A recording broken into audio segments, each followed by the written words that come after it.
I counted heads at 3 o'clock that December afternoon, the way I always did, 40 students. All accounted for, reciting their Christmas verses with varying degrees of enthusiasm. The older boys stumbled through their lines. The little girls sang theirs like angels. I stood at my desk in the one-room schoolhouse, proud of what I'd built here in Montana Territory. 2 years I'd been teaching these children. 2 years since my parents died of fever and left me alone at 22. Teaching gave me purpose when grief tried to take everything else. I loved these children the way teachers do responsible for them from 8 to 3. Then grateful when they went home, and I could rest. It was December 23rd, 1885. The last day before Christmas holiday, parents were supposed to collect their children by 3 o'clock. I'd planned a small celebration apple cake I'd baked the night before, Christmas carols, recitations of poetry, then 2 weeks of blessed quiet. Maybe I'd visit the widow Thompson down the road. Maybe I'd just read the books I'd ordered from back east and drink my coffee in peace. The first parents arrived promptly. The Miller family took their 3 children with hugs and warm wishes. Merry Christmas. Miss Holland. The Johnsons collected their 2 boys. The Parkers, their daughter. I waved goodbye to each child, feeling that peculiar mix of relief and loneliness that came with dismissals. By 4 o'clock, 20 children remained. I told myself not to worry. December weather was unpredictable. People ran late. The wind was picking up outside. Maybe the storm everyone had been predicting was finally arriving. I handed out slices of apple cake to the waiting children and tried to ignore the knot forming in my stomach. By 5 o'clock, as winter darkness fell across the Montana plains, I had 23 children left, then 27, as neighbors started dropping off additional children, seeking shelter from the gathering storm. Just until it passes. Miss Holland, they said. Just for a few hours, I lit the lamps. The children huddled near the stove, their earlier excitement fading into worry. Little Mary Peterson, just 5 years old, asked the question I'd been dreading. "When's Mama coming?" "Soon, sweetheart." I told her. I had no idea if it was true. I'd never spent a night with even one child. I'd certainly never imagined spending a night with 27. The schoolhouse had no beds, just hard wooden desks and benches. My supplies consisted of the leftover apple cake, some flour, beans, and dried apples in the storage room. The stove worked, but barely, and required constant feeding. I wondered when confidence became arrogance. When had I started believing I could control everything within these 4 walls? I'd built my life like I built my lessons ordered, predictable, safe. Tonight was teaching me how fragile safe really was. By 7 o'clock, more parents arrived with apologies and children. The blizzard was worsening. Roads were becoming impassable. Could I keep their children just tonight? Just until morning, when surely the storm would break. What else could I say but yes? By midnight, I counted 40 children sleeping on the floor, covered with their coats and whatever blankets I could find. 40 pairs of parents who hadn't come, some trapped by weather. Yes, but others I'd heard the stories. The fathers, too drunk to care. The mothers, too overwhelmed to remember. The families who simply forgot. I sat at my desk in the lamplight, listening to the wind howl and 40 children breathe. 24 years old, unmarried, alone. I'd chosen independence after my parents died, chosen the safety of solitude over the risk of loss. Now 40 children depended on me, and I had no idea what I was doing. I'd built my life on not needing anyone. Tonight was about to teach me just how much I'd been fooling myself. The knock came at 7 o'clock, sharp and purposeful over the sound of the storm. I opened the door to find Thomas Garrett standing in the swirling snow, his nephew Jimmy beside him. I knew Thomas only in passing the blacksmith, a widower of about 40, who kept to himself and nodded to me on Sundays. Silver threaded his dark hair.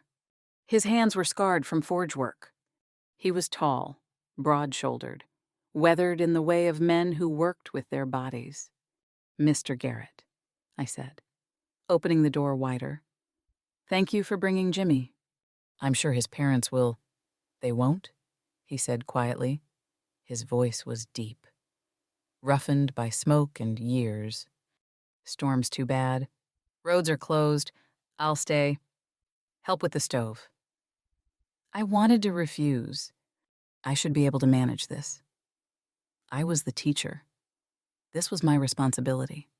But even as I opened my mouth to politely decline, I heard a child vomiting in the corner, fear sickness, and I realized I had 40 children and only 2 hands. "That's very kind." I managed, "But I'm sure I can—" He was already inside, unwrapping his scarf, assessing the room with those steady eyes. Crying children, frightened children, the failing stove, my exhausted face, which must have shown everything I was trying to hide. He didn't argue, just started splitting the wood I'd stacked haphazardly, banking the fire properly, showing the older boys how to help.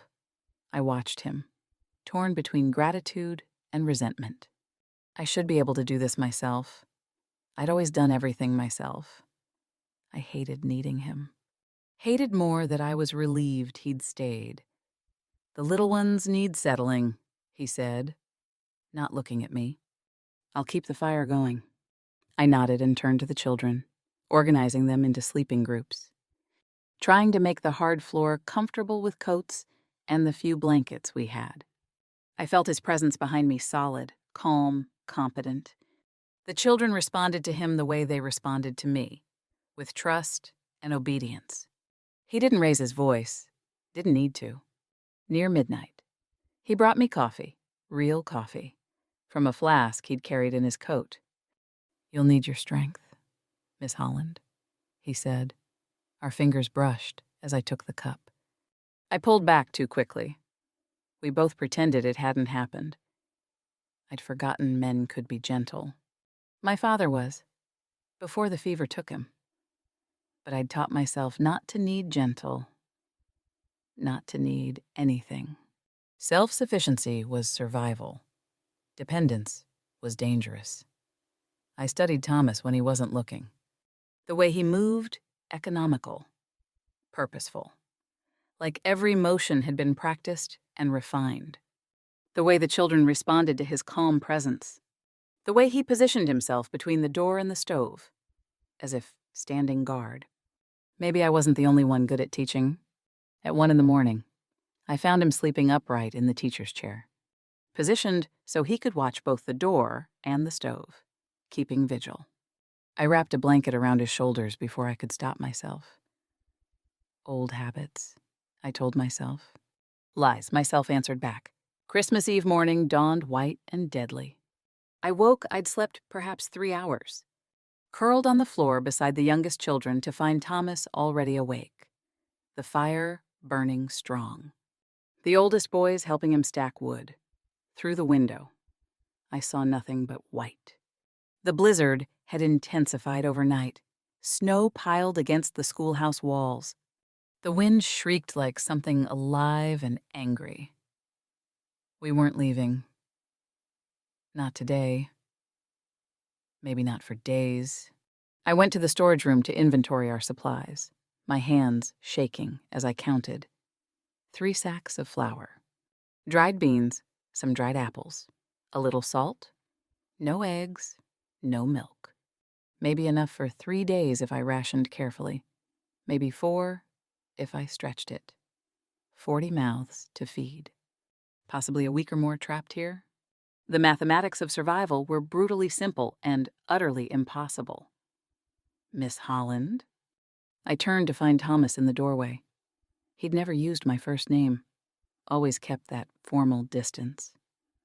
"Sarah," he said. The sound of my name in his voice did something strange to my chest. "You need help," he continued. "I can bring supplies from my shop, it's just across the square. I can organize the boys. Handle repairs? Manage the practical things? But you'll have to let me. Pride warred with pragmatism in my throat. I'd built my entire adult life on not needing help, on being capable, independent, sufficient unto myself. Accepting his assistance felt like admitting failure. But I looked past him at 40 faces depending on me, and I understood this wasn't about my pride anymore. "All right," I said. My voice sounded steadier than I felt. "But I'm in charge of the children. You handle the practical matters: wood, food, repairs. That's fair," he said. The formality created distance. Distance felt safer than whatever else was happening between us. We spent Christmas Eve morning organizing survival. I divided the children by age. The 14-year-old boys would help Thomas with heavy work. The 12-year-old girls would assist me with the younger ones. The middle children would have tasks suited to their size and strength. We pushed desks together to create sleeping platforms, rationed breakfast to make it last, created schedules for cooking, cleaning, teaching. If we were trapped here, we might as well maintain order and education. I watched Thomas with the older boys, showing them how to stack wood for maximum efficiency, how to bank a fire for sustained heat, how to check the building for drafts. He didn't order them around. He invited them to be men. I saw their backs straighten under his respect. We worked together, pushing furniture, and I noticed how we moved in sync without speaking. He'd lift one end of a desk, I'd lift the other. We'd position it, step back, adjust. Like people who'd danced together before. We hadn't. But somehow, we knew the steps. I'd lived alone so long I'd forgotten what partnership looked like. My parents had it, that wordless knowing, that shared rhythm. I'd thought I didn't want it. Now I wondered if I was just scared of it. That night, as we settled the children for sleep, little Mary tugged my skirt. "Is Mr. Garrett staying forever?" she asked. "Just until the storm breaks, sweetheart." I told her. The lie tasted bitter on my tongue, because somewhere in the last 24 hours, I'd started hoping it wasn't a lie at all. The days blurred into rhythm. December 24th, 25th, 26th, they flowed together like water, each one shaped by the same necessities. Morning I taught while Thomas handled repairs. The older children learned mathematics. The younger ones practiced reading. Education was routine, and routine was comfort. Midday we cooked together in the small schoolhouse kitchen. He'd return from his shop with precious supplies: more flour, dried meat, coffee, blankets from his own home. I'd stretch our rations into meals that fed 40. We worked side by side at the stove, not talking much, but the silence felt comfortable rather than awkward. Evening stories by firelight. Thomas told tales of his boyhood in Ohio. I recited poetry. The children sang carols. We made Christmas out of nothing but voices and firelight and the determination not to let despair win. Night we took turns on watch, keeping the fire fed, comforting children who woke with nightmares or homesickness. The days became a song we sang without planning the melody. I watched him with the children and saw things I hadn't expected. 8-year-old Tommy had nightmares about his parents. Every night. The boy would wake crying. Every night, Thomas would sit with him, whittling small animals from scrapwood horses, dogs, birds, until Tommy fell back asleep.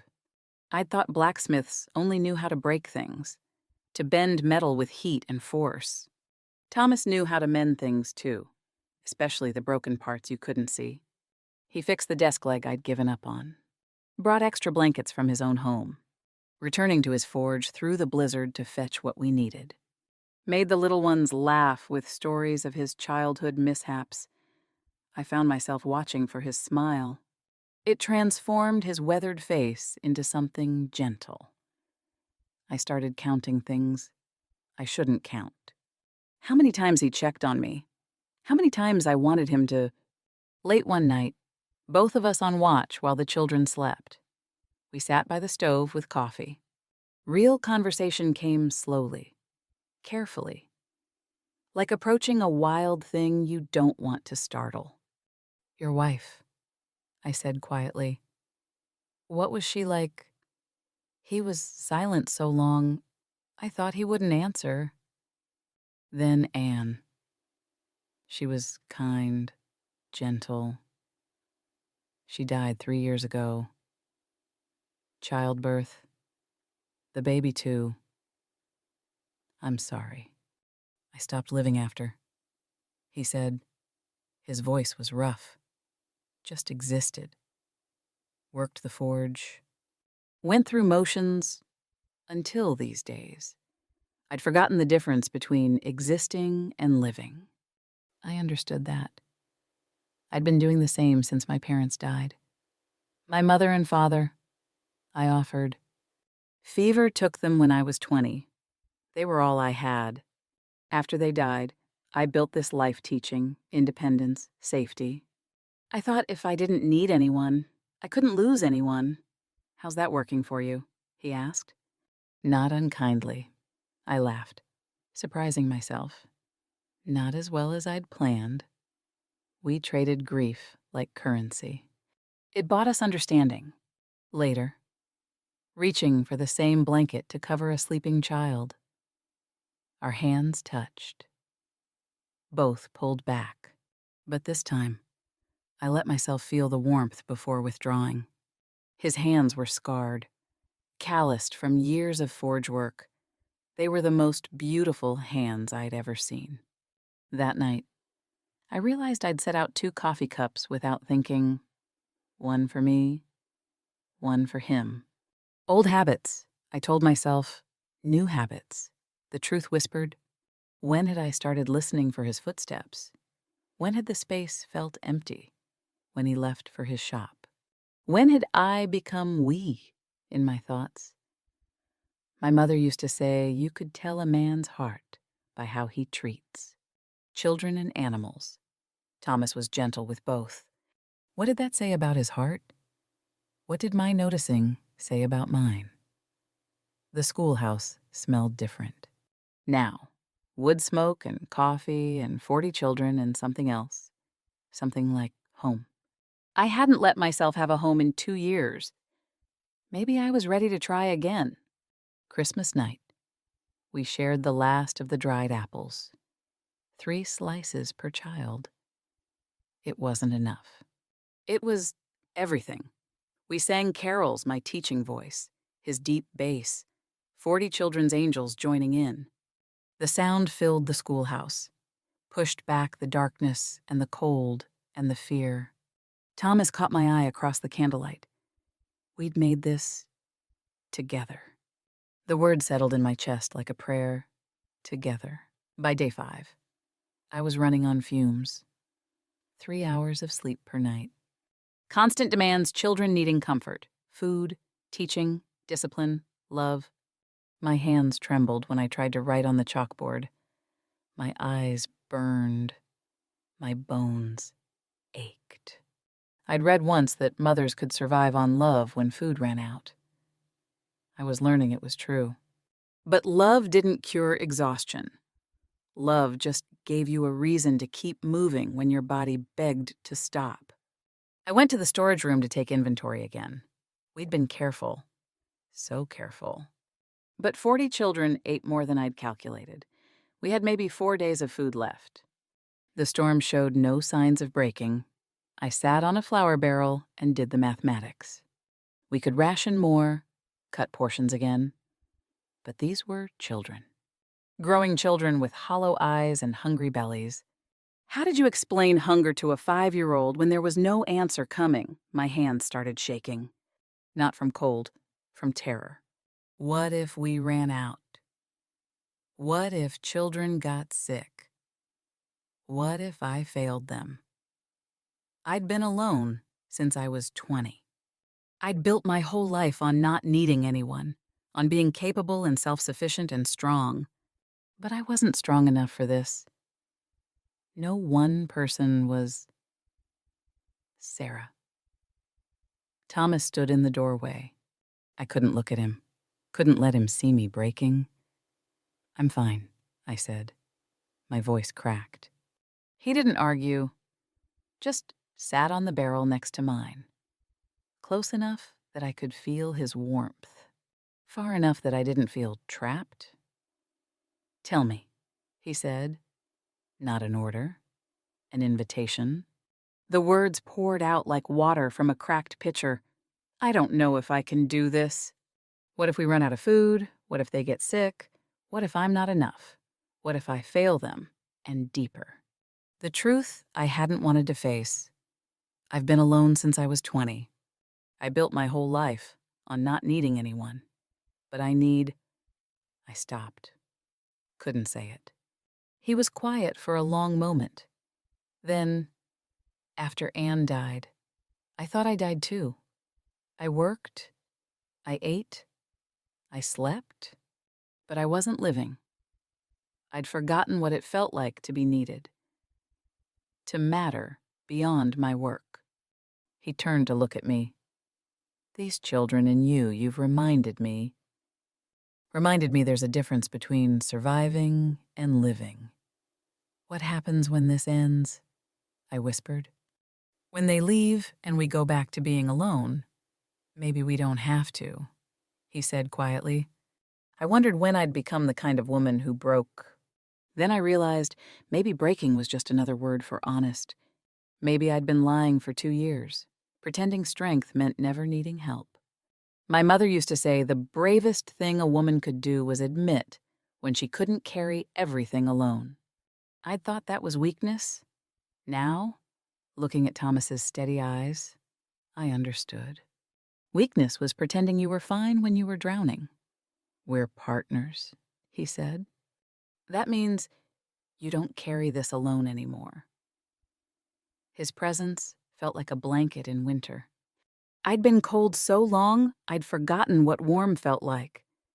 This terrified me. What would happen when spring came and he left? What would happen when I was alone again? But maybe I didn't have to be alone. That night, I slept for 5 hours because Thomas took the watch. When I woke, he had the children organized. Breakfast started.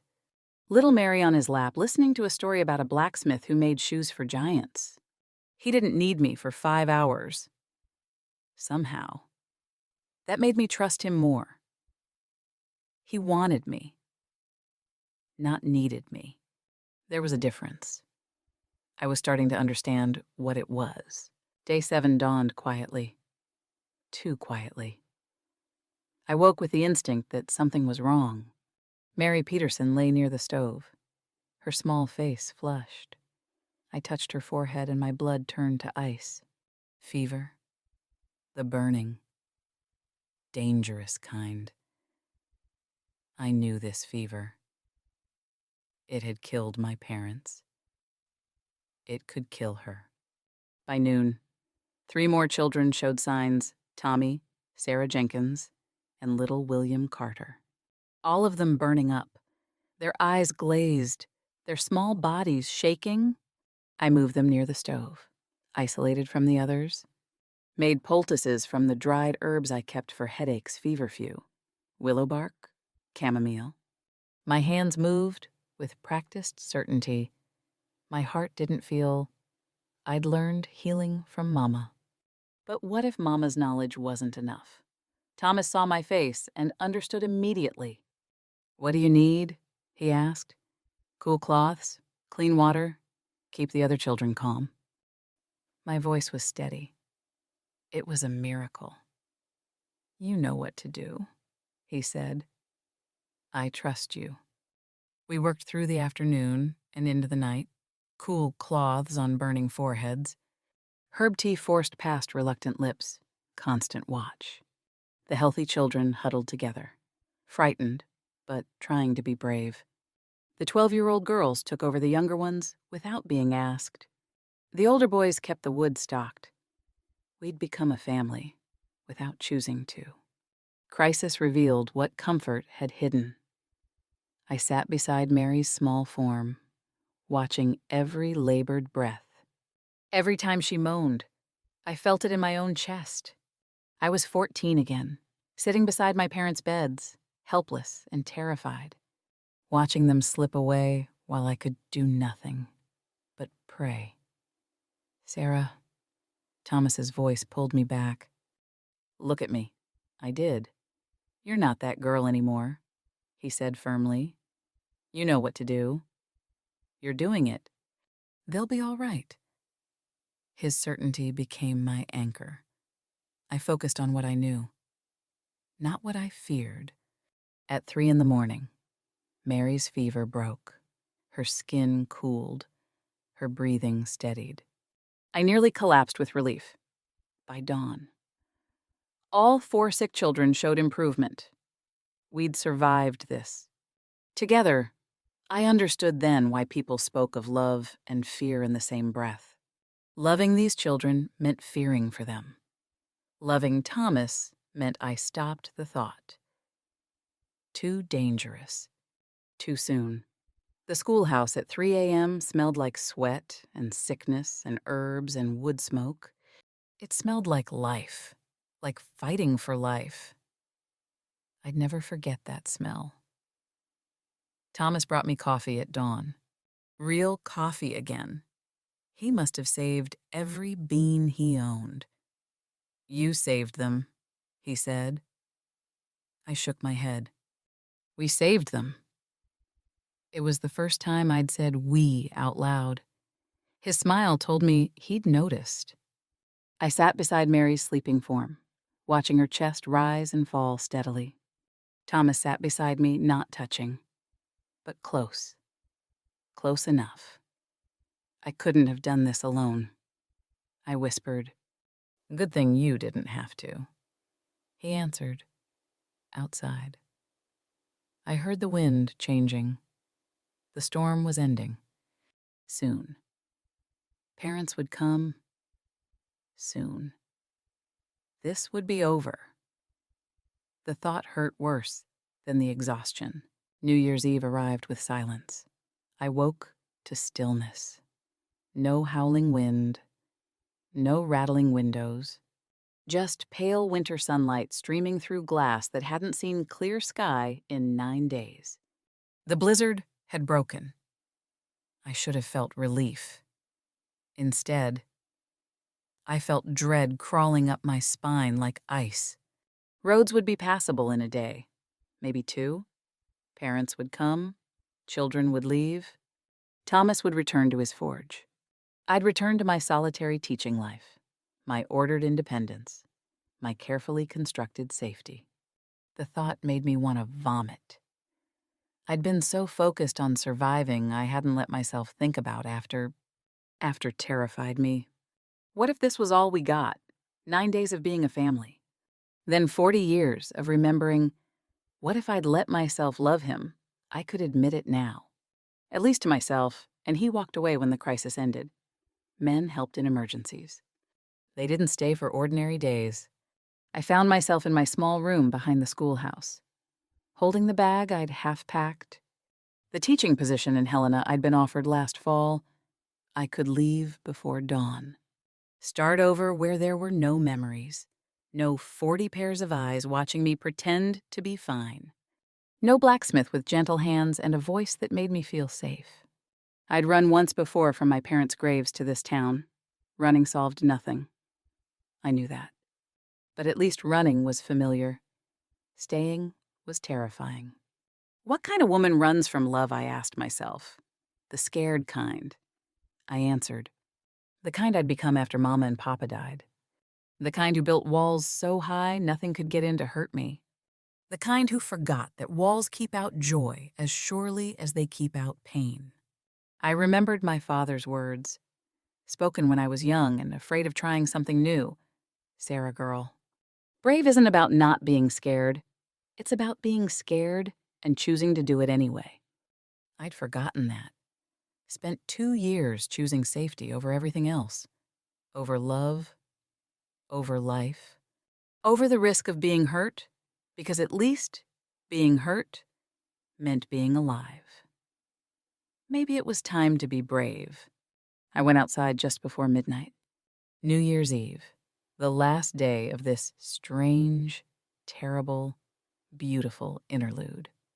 The stars were out for the first time in 9 days, hard and bright and cold.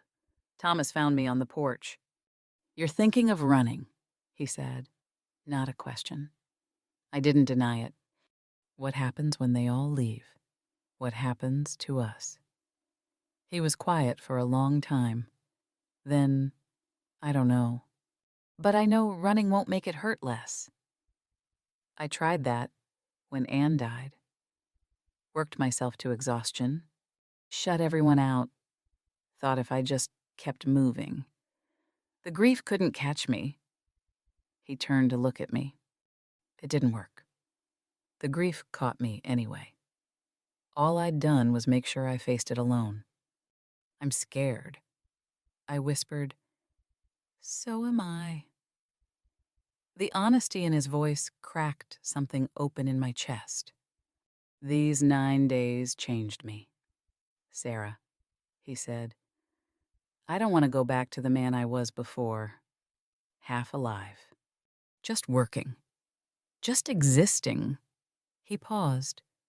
"I want more. I want a life that matters.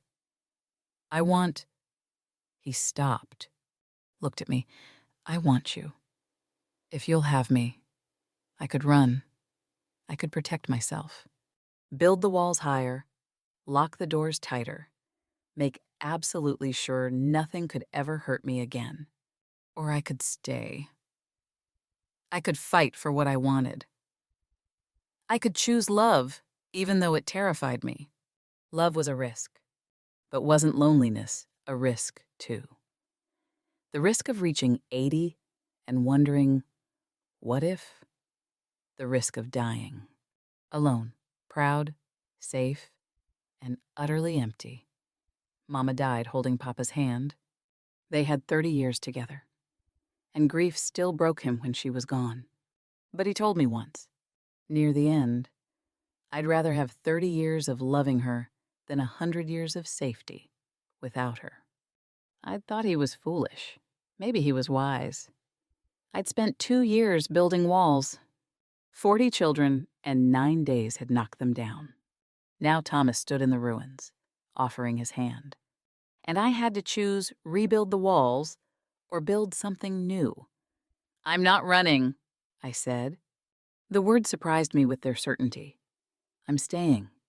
And when this is over, I want to know what we could mean. If you do." He took my hand, held it. "I do." We went inside together. I still felt afraid, but fear without action was just noise. Fear with action. That was called courage. I was learning the difference. Tomorrow. Parents would start arriving. Tomorrow. Everything would change. But tonight, Thomas held my hand, and I didn't pull away. Tonight, I chose to stay. They came for their children over 3 days. January 1st brought the first parents, the Millers, apologetic and grateful. Their children ran to them with tears and laughter. I hugged each one, told them I'd see them in school, sent them home with love. The Johnsons came next. Then the Parkers, one by one, family by family. The schoolhouse emptied. Some reunions were joyful. Some were not. Mr. Peterson arrived on January 2nd, asking casually if his daughter Mary had behaved herself. I looked at him, really looked at him, and saw a man who'd forgotten his 5-year-old child for 9 days and felt no shame about it. I kept my voice level. She was magnificent, brave and kind and strong, as were all of them. I handed Mary over, but not before kneeling to her level. "You were so brave. Sweetheart, you helped the little ones. You shared your blanket. You had such courage." Will you still be my teacher? She asked. Always. I promised, in school and out. You're my family, too. Mary. She hugged me so fiercely I had to turn away so she wouldn't see me cry. Mrs. Carson came drunk on January 3rd, laughing about the inconvenience of the storm. I handed over her son with grace, but my eyes were ice. Some parents didn't deserve their children, but the children deserved to go home, to keep hoping their parents might change. All I could do was love them while I had them and pray it was enough. By the afternoon of January 3rd, the last child left. Just Thomas and me remained in the empty schoolhouse. The silence was deafening. For 9 days, this space had been full of voices and life and purpose. Now it echoed. This was the moment. Thomas could say goodbye, return to his forge, and we'd return to polite nods on Sunday. These 9 days could become a story. We told ourselves, sometimes. Remember that Christmas, when the storm trapped us, or... I spoke first. My voice was clear, certain. I don't want to go back to how things were, I said. Before... Thomas turned to look at me.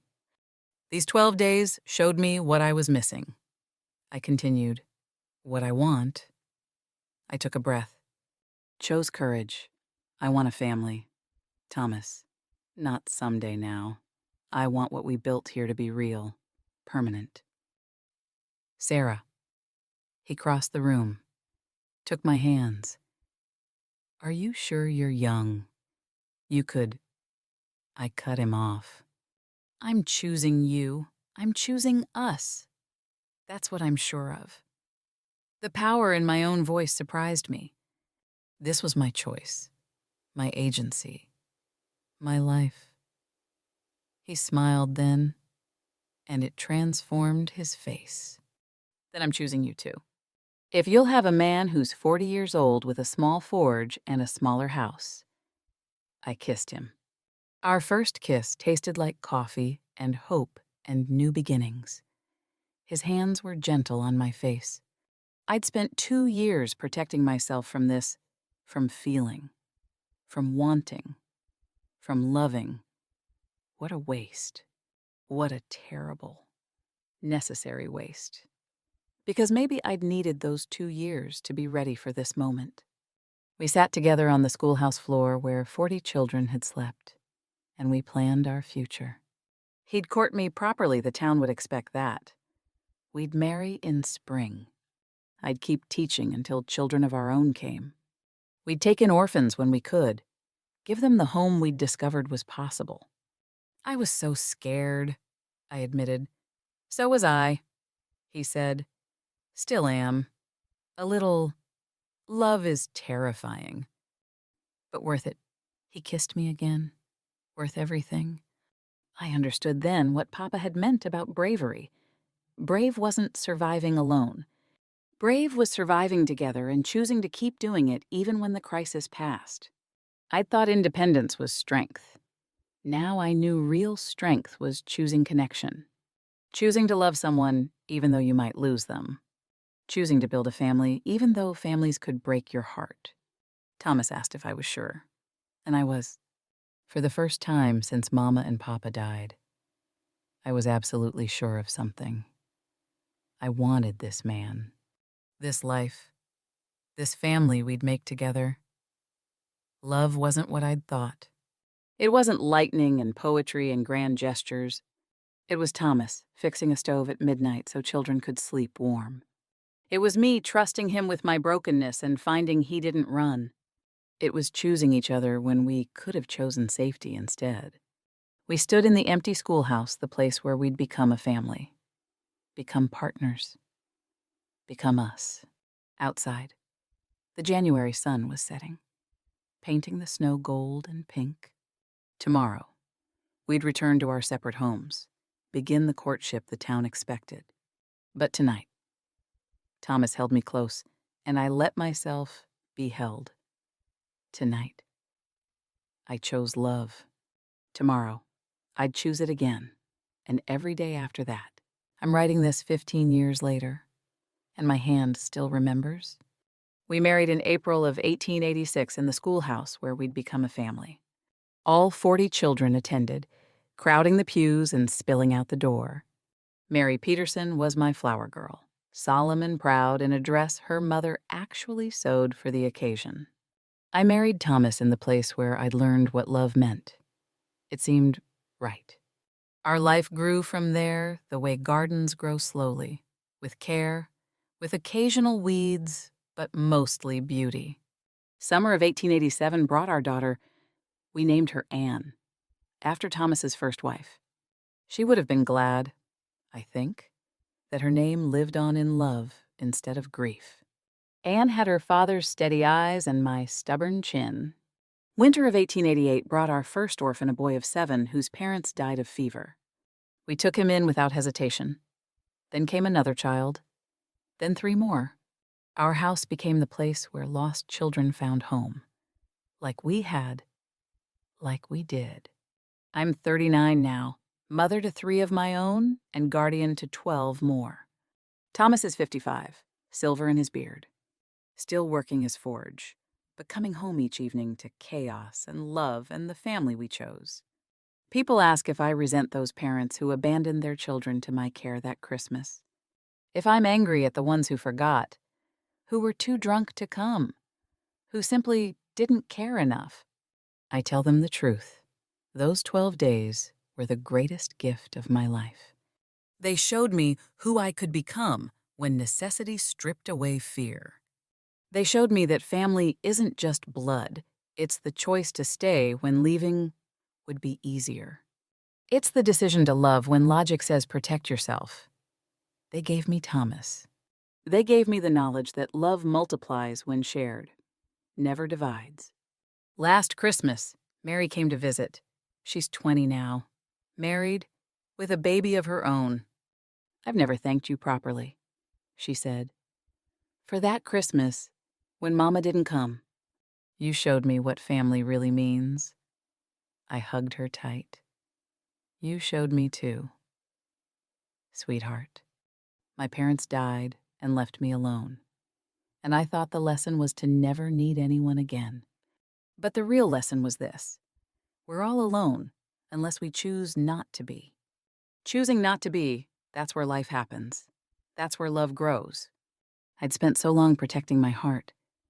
I'd forgotten hearts were meant to be used. Meant to be broken open and filled up and broken open again until they were big enough to hold everyone you loved. Thomas says I saved those 40 children that Christmas.